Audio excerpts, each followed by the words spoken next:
des Sénégalais sur cette affaire, même si aussi aux dernières nouvelles, Sonko a dit qu'il ne répondrait pas à cette commission d'enquête parlementaire. Bon, je pense que c'est trop peu et c'est trop tard. Trop peu parce que cette affaire me paraît tellement sérieuse qu'elle mérite un traitement judiciaire réel, puisque chaque jour que Dieu fait, il y a de nouvelles révélations. Il y a beaucoup de contradictions également dans ce qui a été dit, et on voit qu'il y a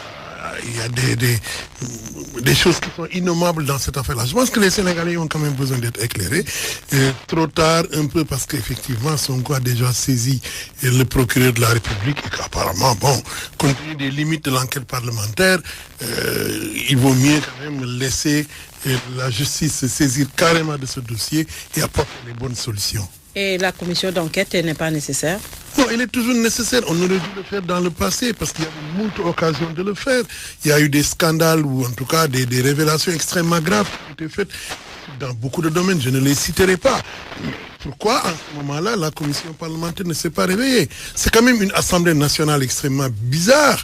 Pendant très longtemps, elle n'a jamais fait d'initiative parlementaire. Elle n'a même pas fait des propositions de loi. Ou en tout cas, si elle en a fait, c'est dans un cadre extrêmement limité. Elle s'est très peu impliquée dans ce qui a été fait jusqu'ici. Elle a voté quand même la loi sur le parrainage sans même permettre un débat. Et aujourd'hui, comme comme on ne sait pas, on ne sait de quelle manière elle se lève, cette Assemblée, pour essayer de mettre en place une commission parlementaire, alors qu'elle avait l'occasion de le faire plusieurs fois. Moi, je pense que c'est c'est probablement une initiative qu'il faut saluer. Si c'est le départ d'une prise de conscience réelle du rôle de l'Assemblée nationale qui, en dehors du contrôle de l'action gouvernementale, s'implique effectivement, s'illustre par des initiatives parlementaires, mais aller comme ça au courant de l'actualité parce que Sonko semble un peu gêner cette majorité, ça c'est le contexte politique, et on se lève, comme ça on essaie de commanditer même s'il est député, on essaie de commanditer une initiative parlementaire. Je pense qu'elle peut se faire, mais en vérité, ce qu'attendent les Sénégalais, c'est vraiment la lumière sur ces 94 milliards, Absolument. Sur lesquels effectivement il y a beaucoup de variations, ça il faut le noter. À des accusations de meeting, il faut quand même, c'est une affaire aussi grave pour être éclairée.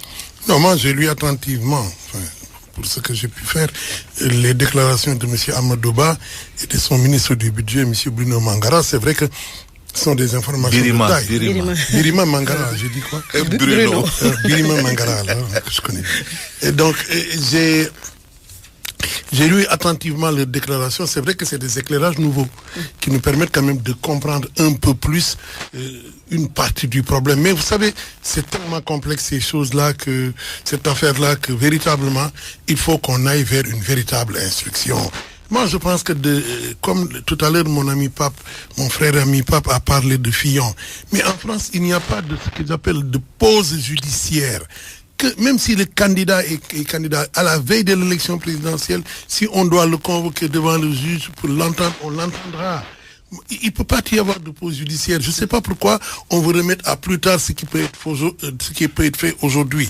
Le résultat, c'est que finalement l'affaire atterrit dans la presse, alimente les colonnes des journaux, les réseaux sociaux et contribue probablement à obscurcir la situation. Je pense que c'est quand même une chose suffisamment claire.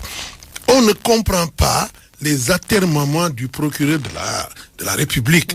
On l'a vu sur Khalifa Sall, qualifié de cavalcade judiciaire les recours que posaient les avocats de Khalifa Sall. Mais évidemment, aujourd'hui, il est en train lui-même de faire une sorte de cavalcade judiciaire.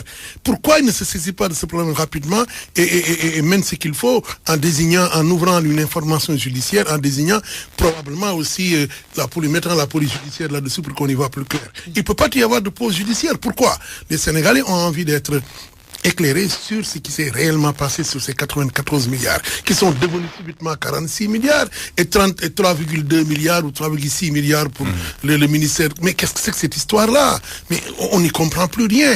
Je pense qu'il faut quand même aujourd'hui, moi la vertu tardive de l'Assemblée nationale m'inquiète aussi. Pourquoi depuis combien de temps